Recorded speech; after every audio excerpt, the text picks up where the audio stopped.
Human history हमें ऐसे example देती है जिसमें पावरफुल लोगों ने उन लोगों को एक्सप्लॉइट, इंस्लेव और डोमिनेट किया जो लेस पावरफुल थे। पर यही हिस्ट्री हमें कई ऐसे लोगों के एग्जाम्पल भी देती है और इंस्पायर भी करती है जिन्होंने किसी भी तरह के डोमिनेशन के खिलाफ आवाज उठाई हो। फॉर एग्जाम्पल इंडिया का फ्रीडम स्ट्रगल, जिसमें आज़ादी के लिए कई फ्रीडम फाइटर्स ने खुद को सेक्रीफाइस कर दिया।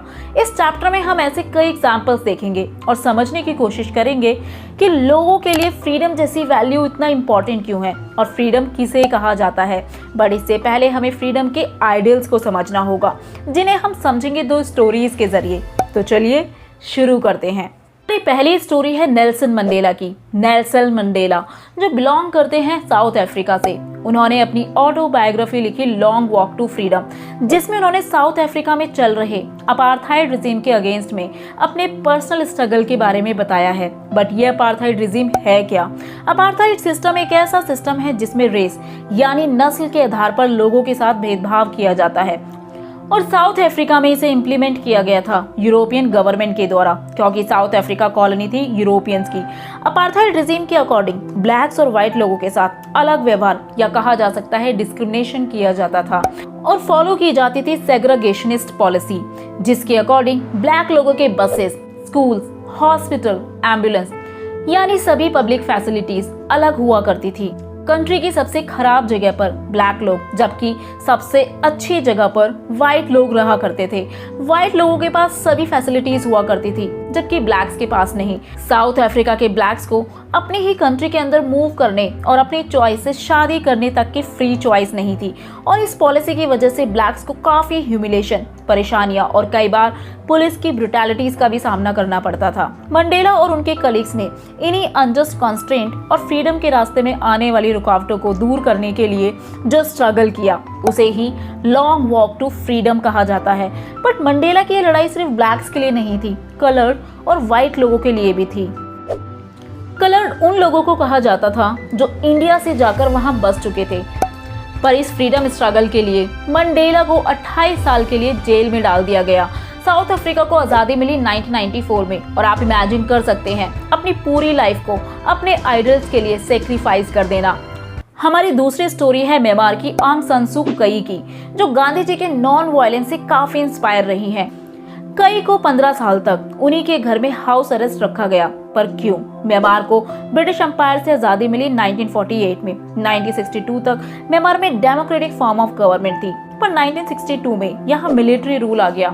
इस मिलिट्री गवर्नमेंट ने यहाँ के कॉन्स्टिट्यूशन को सस्पेंड कर दिया, ह्यूमन राइट्स का वायलेशन किया जिसमें लोगों के पास कोई राइट्स नहीं थे। पर आंग सान सू कई सपोर्टर थी डेमोक्रेटिक फॉर्म ऑफ गवर्नमेंट और ह्यूमन राइट्स की।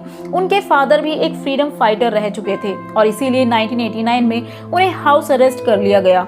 वो अपने बच्चों से अलग रही। उनके हस्बैंड जो इंग्लैंड में कैंसर जैसी बीमारी से सफर कर रहे थे, बट इस डर की वजह से कि अगर वो इंग्लैंड गई तो उन्हें म्यांमार वापस नहीं आने दिया जाएगा, कई ने इंग्लैंड विजिट नहीं किया। कई अपनी फ्रीडम को लोगों के फ्रीडम से जोड़कर देखती थी और इसीलिए उन्होंने एक बुक भी लिखी जिसका टाइटल था फ्रीडम फ्रॉम फियर, जिसमें वो कहती हैं मेरे लिए real freedom freedom from fear है, यानी डर से मुक्ति। अपने डर से मुक्त हुए बिना आप एक डिग्निफाइड ह्यूमन लाइफ नहीं जी सकते हैं।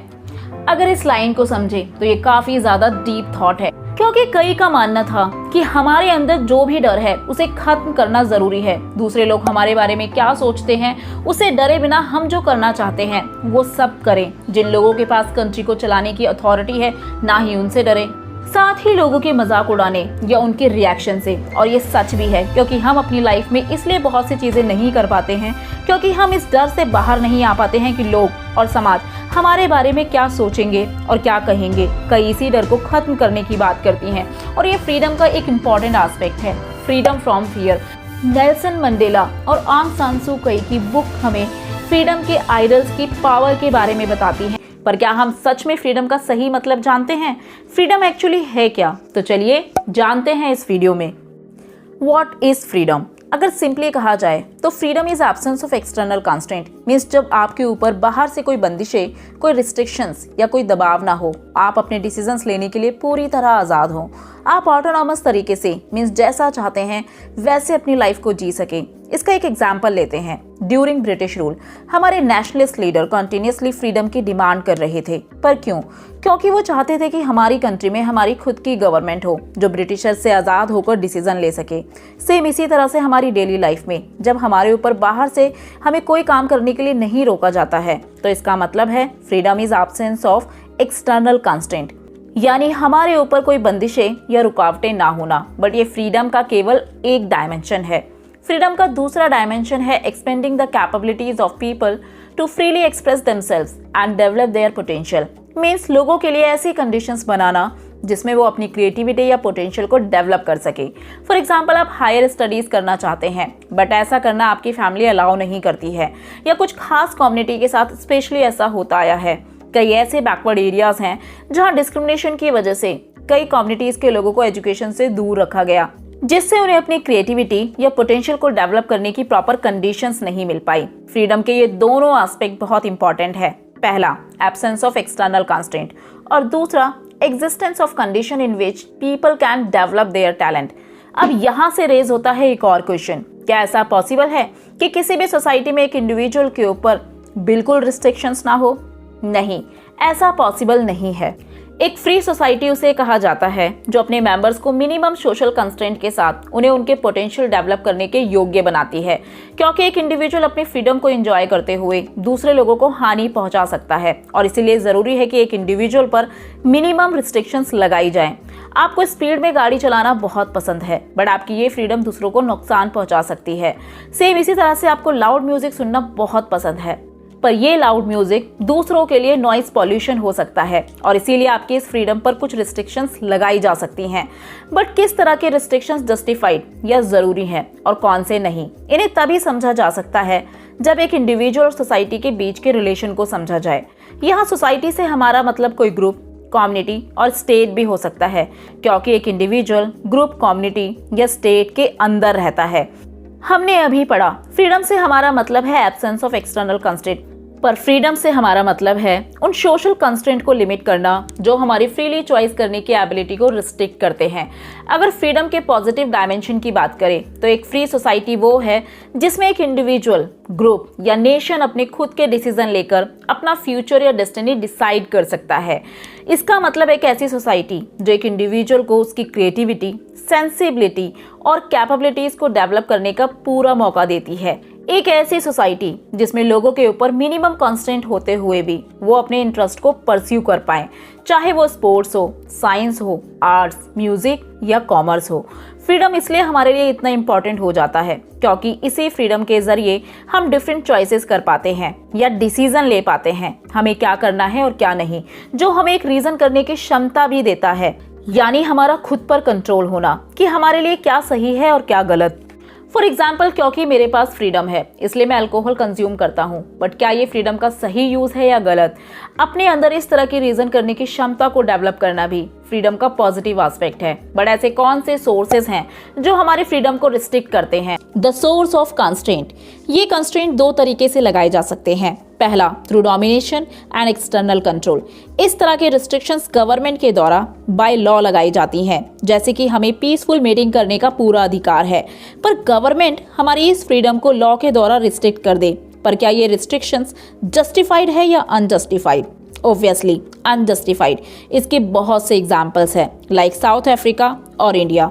ड्यूरिंग कॉलोनियल रूल हमें इस तरह की रिस्ट्रिक्शंस देखने को मिलती है। इंडिया में ब्रिटिश रूल के दौरान इंडियंस को मीटिंग करना, न्यूज़पेपर प्रिंट करना, मूवमेंट करना अलाउ नहीं हुआ करता था और ऐसा गवर्नमेंट के द्वारा बाय लॉ किया जाता था। सेम ऐसी ही कंडीशन साउथ अफ्रीका में भी थी, जहां अपार्थाइड सिस्टम इम्प्लीमेंट किया गया था, जिसके तहत वहां के ब्लैक्स और ब्राउन लोगों को बहुत सी चीजें करना अलाउड नहीं था। गवर्नमेंट के द्वारा बाय लॉ लोगों के फ्रीडम ऑफ स्पीच या एक्सप्रेशन को रिस्ट्रिक्ट कर देना ऐसा डिक्टेटरशिप या मोनार्कियल फॉर्म ऑफ गवर्नमेंट में भी देखने को मिलता है। यहाँ गवर्नमेंट मेन एजेंट है जो डोमिनेशन और एक्सटर्नल कंट्रोल के जरिए लोगों की फ्रीडम को रिस्ट्रिक्ट करती है। बट अगर बात करें डेमोक्रेटिक फॉर्म ऑफ गवर्नमेंट की तो यहाँ सिचुएशन काफ़ी अलग होती है। पर क्यों? क्योंकि यहाँ लोगों का कुछ कंट्रोल गवर्नमेंट पर बना होता है। ऐसा इसलिए क्योंकि रूलर्स को लोगों द्वारा चुना जाता है और इसलिए वो अपने सिटीजन के प्रति अकाउंटेबल होते हैं। रूलर्स अनजस्टिफाइड कंस्ट्रेंट्स को इम्पोज नहीं कर सकते हैं। रूलर्स जानते हैं कि अगर वो ऐसा करते हैं तो लोगों को पूरा अधिकार है उन्हें एक फिक्स टैनर के बाद बदल देने का। फ्रीडम का दूसरा सोर्स है सोशल इनइक्वालिटी, जिसका सबसे बड़ा एग्जाम्पल है कास्ट सिस्टम, जो आज भी प्रिवलेंट करता है। कुछ स्पेसिफिक कास्ट से आने वाले लोगों को टेम्पल्स में एंट्री ना करने देना, एजुकेशन से दूर रखना या पब्लिक प्लेसेस में एंटर करने से रोक देना। इन रिस्ट्रिक्शंस की वजह से कुछ पार्टिकुलर लोगों को अपनी फ्रीडम को एक्सरसाइज करने का मौका नहीं मिल पाया। ये रिस्ट्रिक्शंस एक्सटर्नल तो थी ही, साथ में एजुकेशन ना मिलने की वजह से उन्हें अपने पोटेंशियल या क्रिएटिविटी को डेवलप करने के मौके नहीं दिए गए। ये कंस्ट्रेंट पूरी तरह से अनजस्ट थे, जिसने सोशल इनइक्वालिटी के साथ साथ इकोनॉमिक इनइक्वालिटी को भी काफ़ी ज़्यादा बढ़ा दिया। पर कैसे? सोसाइटल लेवल पर जिन लोगों को अपॉर्चुनिटीज नहीं मिल पाई, फॉर एग्जाम्पल एजुकेशन, जिसकी वजह से एक इंडिविजुअल की क्वालिटी वाली लाइफ अफेक्ट होती है। एजुकेशन ना मिलना यानी जॉब ना मिलना, जॉब जो लिंक करता है डायरेक्टली मनी से। मनी ना होने से एक इंडिविजुअल की लाइवलीहुड इम्पैक्ट होता है, जो सोसाइटी में क्रिएट करता है economic inequality. Means society will be divided into rich and poor. तो ये फ्रीडम के दो सोर्स ऑफ कंस्ट्रेंट थे, डोमिनेशन एंड एक्सटर्नल कंस्ट्रेंट, इसके अलावा सोशल इनइक्वालिटी। अगर हम बात करें सुभाष चंद्र बोस की, तो वो इन्हीं इनइक्वालिटीज को रिमूव करने की बात करते हैं। वो कहते हैं अगर हमें आइडियाज़ का रेवोल्यूशन लाना है तो हमें या हमारा आइडल फ्रीडम होना ज़रूरी है, जिसके बहुत से मीनिंग है। फ्रीडम से उनका मतलब है ऑल राउंड फ्रीडम, मीन्स सभी डायमेंशंस को डेवलप करना, जहां इंडिविजुअल भी फ्री हो और सोसाइटी भी फ्री हो। सोसाइटी जहां कास्ट या क्लास बेस्ड डिस्क्रिमिनेशन ना हो। हमें पॉलिटिकल बॉन्डेज मीन्स ब्रिटिशर से तो आज़ादी लेनी ही है, बट सही फ्रीडम वो है जहाँ वेल्थ का इक्वल डिस्ट्रीब्यूशन हो, कास्ट बैरियर और सोशल इनइक्वालिटीज ना हो। इसके अलावा कम्युनलिज्म को खत्म किया जा सके, यानी धर्म के नाम पर भेदभाव या लड़ाई ना हो, एक दूसरे रिलीजन को टॉलरेट किया जाए, मीन्स रिलीजन इंटॉलरेंस ना हो। ये आइडिया काफी यूटोपियन लगता है, मीन्स काल्पनिक। क्या ऐसा सच में हो सकता है? बट उनके अकॉर्डिंग यही एकमात्र रास्ता है जिससे सभी को सेटिस्फाई किया जा सकता है। बट यहाँ से रेज होता है एक और क्वेश्चन, हमें कंस्ट्रेंट की जरूरत क्यों है? Why do we need constraint? सबसे पहले हमें ये जानना बेहद जरूरी है कि हम ऐसे वर्ल्ड में नहीं रह सकते हैं जिसमें कोई कंस्ट्रेंट या रिस्ट्रिक्शंस ना हो। आप खुद इमेजिन कर सकते हैं एक ऐसी सिचुएशन जहां लोगों के ऊपर कोई लॉ या ऑर्डर ना हो। तब ऐसी सोसाइटी में पावरफुल लोग वीक लोगों को अप्रेस्ट कर सकते हैं। लोगों के डिफरेंस ओपिनियन होने की वजह से उनके बीच टकराव हो सकता है, क्योंकि ज़रूरी नहीं मैं जैसा सोचता हूँ आप भी वैसा ही सोचें। जब तक हम अपने व्यूज़ को खुद तक रखते हैं तब तक तो ठीक है, पर जैसे ही हम उन्हें एक्सप्रेस करते हैं, डिसएग्रीमेंट होने पर हमारे बीच कॉन्फ्लिक्ट पैदा हो सकते हैं। लोगों के बीच डिसएग्रीमेंट या कॉन्फ्लिक्ट के कई रीज़न हो सकते हैं, जैसे कि रिसोर्सेज जो कि लिमिटेड है, इन्हें लेकर लोगों के बीच कंपटीशन हो सकता है। रोड पर गाड़ी चलाते हुए कहासुनी, कार पार्किंग को लेकर कॉन्फ्लिक्ट, किसी फिल्म को लेकर लोगों के बीच डिसएग्रीमेंट होना। पर कई बार ये कॉन्फ्लिक्ट इतने ज़्यादा बढ़ जाते हैं जिससे लोग वायलेंस पर उतर जाते हैं। इस तरह की वायलेंट सिचुएशन को कंट्रोल करने के लिए ज़रूरी है कि एक इंडिविजुअल की फ्रीडम पर कुछ ना कुछ कंस्ट्रेंट ज़रूर लगाए जाए, क्योंकि आइडियली एक फ्री सोसाइटी वो सोसाइटी है जिसमें हम अपने व्यूज़ को बनाए रख सकते हैं, अपने लाइफ को जीने के लिए रूल्स को डेवलप कर सकते हैं और अपनी चॉइसेस को भी परस्यू कर सकते हैं। पर ऐसे सोसाइटी को क्रिएट करने के लिए ज़रूरी है कि एक इंडिविजुअल पर कुछ ना कुछ कंस्ट्रेंट ज़रूर लगाए जाए। पर क्यों? मान लीजिए आप अपने व्यूज़ को एक्सप्रेस करना चाहते हैं, बट कुछ पावरफुल लोग आपको ऐसा करने से रोक देते हैं क्योंकि वो आपके व्यूज़ से अग्री नहीं करते हैं। पर अगर सभी पर कुछ ना कुछ रिस्ट्रिक्शंस हो, तब आप अपनी फ्रीडम को एंजॉय कर सकते हैं और ऐसा करने से सभी के डिफरेंट व्यूज़, ओपिनियन और बिलीव्स को रिस्पेक्ट किया जा सकता है। पर कई बार हमारे बिलीव्स हमारे लिए इतने ज़्यादा स्ट्रांग होते हैं कि हम उन सब के अगेंस्ट हो जाते हैं जो हमसे अलग बिलीफ या ओपिनियन रखते हैं। अब इस सिचुएशन में क्या किया जाए? ऐसी सिचुएशन में इंडिविजुअल पर कुछ लीगल और पॉलिटिकल कंस्ट्रेंट लगाए जा सकते हैं, जिससे ये इंश्योर किया जा सके कि एक ग्रुप के व्यूज दूसरे पर जबरदस्ती नहीं थोपे गए हैं। यहाँ लीगल और पॉलिटिकल कंस्ट्रेंट से हमारा मतलब है लॉज, ऐसे लॉज जो एक इंडिविजुअल की फ्रीडम को तब रिस्ट्रिक्ट करेंगे अगर उसकी फ्रीडम किसी दूसरे को हार्म करती है। इसका एक और तरीका भी हो सकता है डिबेट और डिस्कशन। अगर डिस्कशन के जरिए कोई जस्टिफाइड बात रखी जाती है तो वो फ्रीडम का पार्ट बन सकती है, वरना नहीं। अगर इसे सिंप्लीफाई करें और जाने कि हमें कंस्ट्रेंट की ज़रूरत क्यों है, तो इसका आंसर होगा number 1, constraint control conflict and violence means बंदिशें लोगों के बीच कॉन्फ्लिक्ट और वायलेंस जैसी सिचुएशन को कंट्रोल करती है। Number 2, constraint help in accommodation and differences means बंदिशों के जरिए डिफरेंट व्यूज और ओपिनियंस को जगह मिलती है, जहां एक इंडिविजुअल बिना डरे अपनी बात कह सकता है और अपनी फ्रीडम को एंजॉय कर सकता है। Number 3, constraints help in protection of freedom. कोई आपकी फ्रीडम को हार्म करे, इसके लिए जरूरी है उस इंडिविजुअल के फ्रीडम पर मिनिमम कंस्ट्रेंट्स लगाना, और इसीलिए कंस्ट्रेंट्स हमारी फ्रीडम को प्रोटेक्ट करते हैं। बट यहाँ से रेज होता है एक और क्वेश्चन कि फ्रीडम पर किस तरह के कंस्ट्रेंट्स जरूरी और जस्टिफाइड है। इसे हम जानेंगे थ्रू हार्म प्रिंसिपल, पर उससे पहले हम जानेंगे एक पॉलिटिकल फिलॉसफी के बारे में, लिबरलिज्म। ये एक ऐसी पॉलिटिकल और मॉरल फिलॉसफी है जो बेस्ड है idea of liberty and equality. ये आइडियोलॉजी ओरिजिनेट हुई 18th सेंचुरी के दौरान, बट जब हम आम भाषा में इस टर्म का यूज करते हैं और कहते हैं उसके पेरेंट बहुत लिबरल है, तब हमारा मतलब है वो कितने टॉलरेंट है, मीन्स सहनशील है। इस फिलॉसफी के अकॉर्डिंग टॉलरेंट से हमारा मतलब है कि आपके व्यूज या ओपिनियंस को आपके पेरेंट कितना रिस्पेक्ट करते हैं, क्योंकि पॉलिटिकल आइडियोलॉजी के रूप में लिबरलिज्म एक ऐसी सोसाइटी की बात करता है जिसकी वैल्यू टॉलरेंस हो, जहां एक इंडिविजुअल को अधिकार हो अपने बिलीफ्स, ओपिनियन, व्यूज को बिना डरे एक्सप्रेस करने का।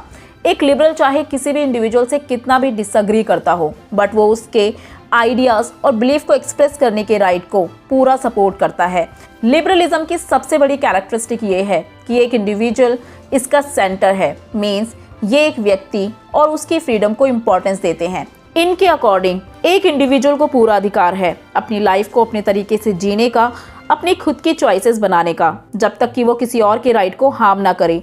फ्रीडम जो कि एक इनहेरेंट राइट है, मीन्स नेचुरल राइट है, और इसीलिए ज़रूरी है कि गवर्नमेंट इंडिविजुअल के इस राइट को प्रोटेक्ट करे। इनके अकॉर्डिंग फैमिली, सोसाइटी या कम्युनिटी की अपने आप में कोई इंपॉर्टेंस नहीं है। इनकी इंपॉर्टेंस तभी है जब एक इंडिविजुअल को importance they. For example, liberals के अकॉर्डिंग शादी करने का डिसीजन एक इंडिविजुअल को खुद लेना चाहिए, फैमिली, कास्ट या कम्युनिटी को नहीं। लिबरल्स इक्वालिटी जैसी वैल्यू से ज़्यादा एक इंडिविजुअल की लिबर्टी को ज़्यादा प्रायोरिटी देते हैं, और इसीलिए पॉलिटिकल अथॉरिटी को भी सस्पिशियस नज़रों से देखते हैं। पॉलिटिकल अथॉरिटी से हमारा मतलब है गवर्नमेंट, जो एक इंडिविजुअल की फ्रीडम और उसके राइट को रिस्ट्रिक्ट कर सकती है।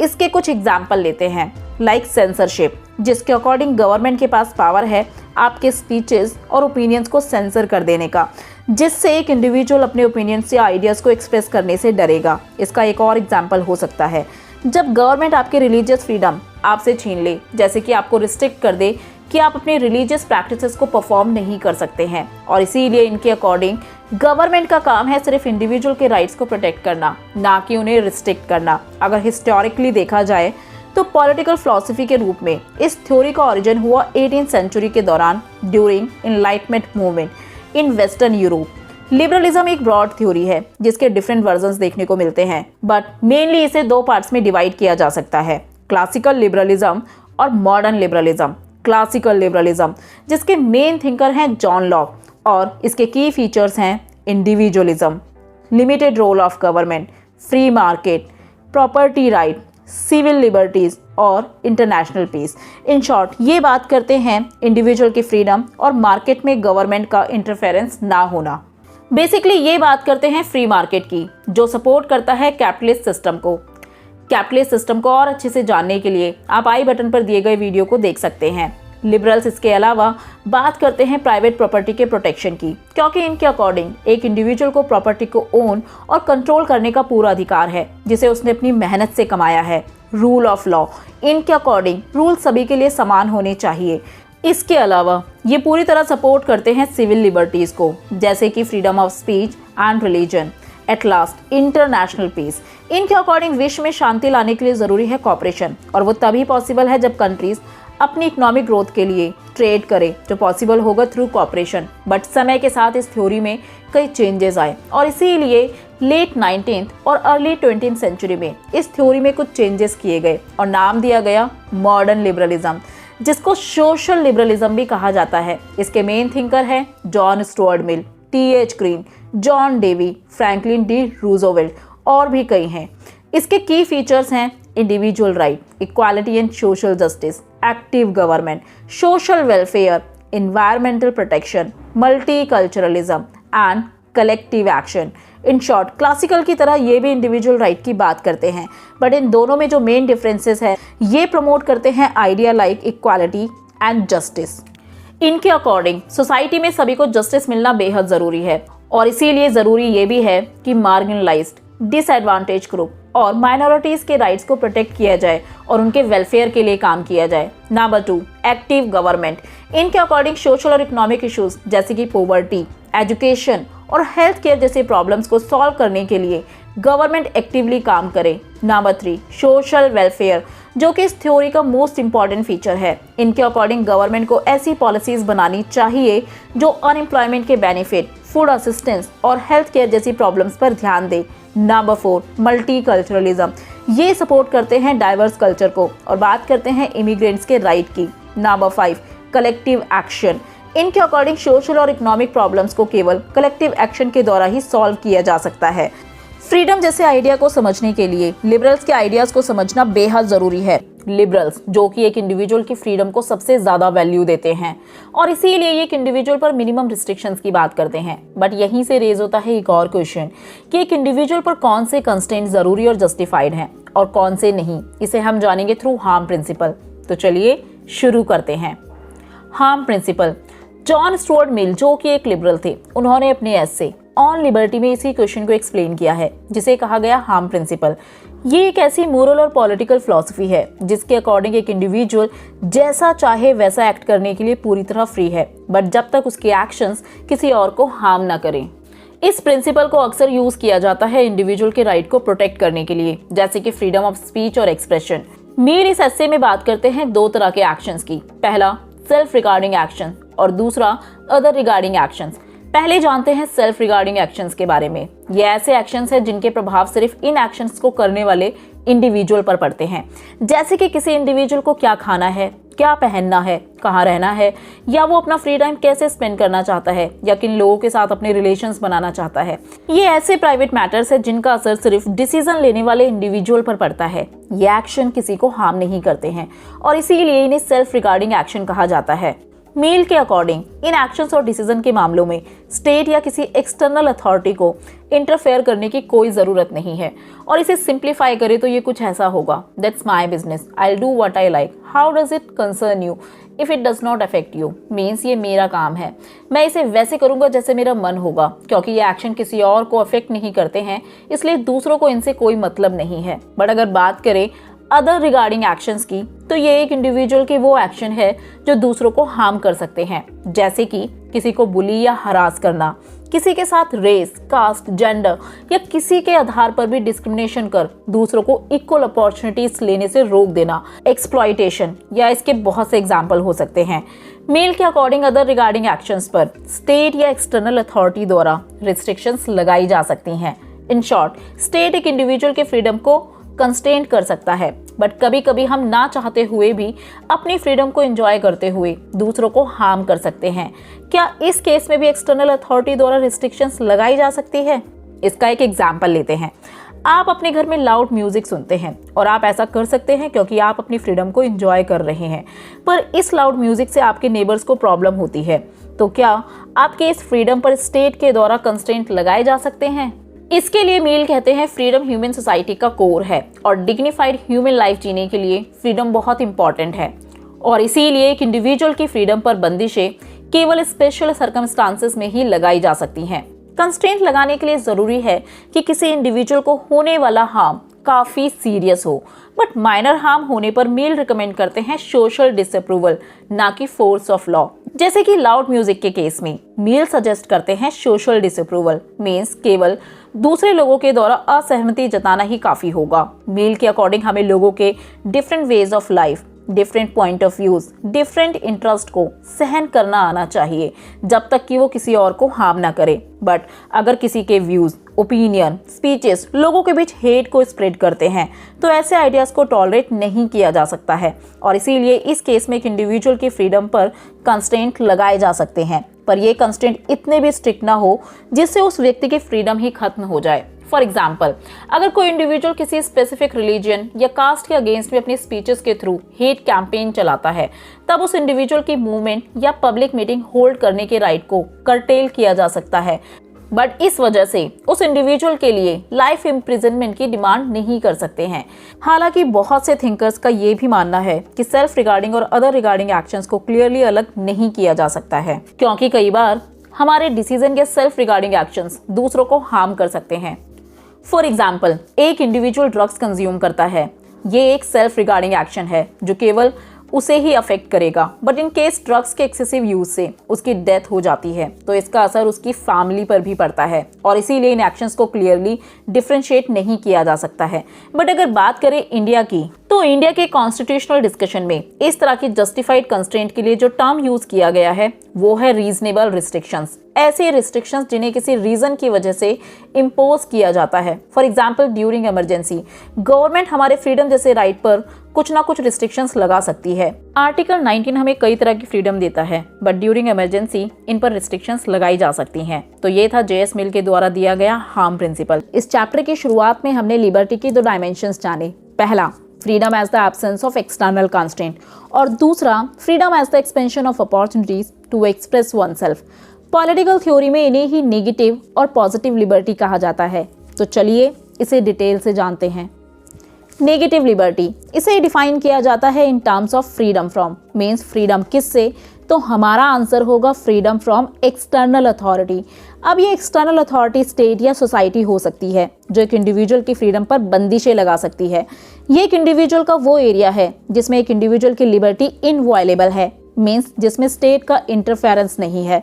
फॉर एग्जाम्पल, एक इंडिविजुअल जो चाहे वो कर सकता है, वो कुछ भी बन सकता है, वो अपने खुद के डिसीजंस ले सकता है। इसके बहुत से एग्जाम्पल है, जैसे कि एक इंडिविजुअल को अपने ओपिनियंस को एक्सप्रेस करने की फ्रीडम, प्रॉपर्टी को ओन करने की फ्रीडम, कोई बिजनेस स्टार्ट करने की freedom, freely with in a country travel या मूव करने की फ्रीडम, अपने रिलीजन को प्रैक्टिस करने की फ्रीडम।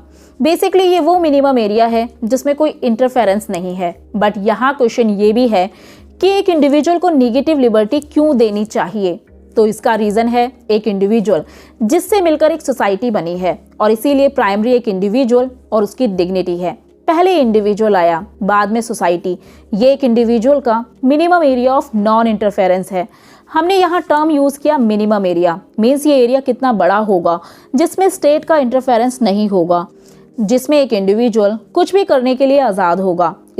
इसके ऊपर अभी भी डिबेट और कॉन्फ्लिक्ट है, क्योंकि अगर ये एरिया बहुत छोटा होगा तो एक इंडिविजुअल को ह्यूमन डिग्निटी से उतना ही कॉम्प्रोमाइज़ करना पड़ेगा, और ये एरिया जितना बड़ा होगा उतना ही एक इंडिविजुअल फ्रीडम को एंजॉय करेगा और उसकी फ्रीडम ह्यूमन डिग्निटी का एस्पेक्ट बनेगी। अगर बात करें इंडियन कॉन्स्टिट्यूशन की, तो इंडियन कॉन्स्टिट्यूशन भी फ्रीडम फ्रॉम एक्सटर्नल अथॉरिटी और इंडिविजुअल की ऑटोनॉमी को प्रोटेक्ट करने के लिए कई तरह की फ्रीडम देता है। इसके कुछ एग्जाम्पल्स लेते हैं, जैसे कि आर्टिकल 19(1)(a) जो कि एक इंडिविजुअल को freedom of speech and expression देता है। आर्टिकल 25 to 28 जो कि फ्रीली आपको अपने रिलीजन को प्रोपोगेट और प्रैक्टिस करने की फ्रीडम देता है। आर्टिकल 21 जो गारंटी देता है राइट टू लाइफ और पर्सनल लिबर्टी की। अब आते हैं पॉजिटिव लिबर्टी पर। इसे एक्सप्लेन किया जाता है in terms of freedom to, आप जो भी करना चाहते हैं वो करने के लिए आपके पास प्रॉपर कंडीशंस का होना। बेसिकली ये आइडिया एम्फेसाइज करता है उन कंडीशंस की तरफ जो एक इंडिविजुअल के डेवलपमेंट के लिए बेहद ज़रूरी है। यहाँ बात होती है स्टेट के प्रेजेंस की, क्योंकि स्टेट का काम है एक इंडिविजुअल के फुल पोटेंशियल को डेवलप करने के लिए अपॉर्चुनिटीज़, वेरियस रिसोर्सेज और फैसिलिटीज़ को प्रोवाइड करना, और एक ऐसी सोसाइटी बनाना जहाँ एक इंडिविजुअल के डेवलपमेंट में कम से कम कंस्ट्रेंट हो। यहाँ एक इंडिविजुअल एक फ्लावर की तरह है जो तब ही ब्लॉसम करेगा जब उसे fertile soil, gentle sunshine, adequate water और रेगुलर केयर मिलेगी। फॉर एग्जाम्पल, एक इंडिविजुअल के डेवलपमेंट में पॉवर्टी और अनएम्प्लॉयमेंट जैसे कंस्ट्रेंट नहीं होने चाहिए। सभी के पास अपने वांट्स और नीड्स को सेटिस्फाई करने के लिए एडिक्वेट रिसोर्सेज का होना, डिसीजन मेकिंग प्रोसेस में पार्टिसिपेट करने के लिए इक्वल अपॉर्चुनिटीज़ का होना, जिससे ऐसे लॉज बनाए जा सकें जो उनकी चॉइसेस को भी रिफ्लेक्ट करें। इन सब के अलावा एक इंडिविजुअल के माइंड और इंटेलेक्ट को डेवलप करने के लिए एजुकेशन और इक्वल अपॉर्चुनिटीज़ का होना।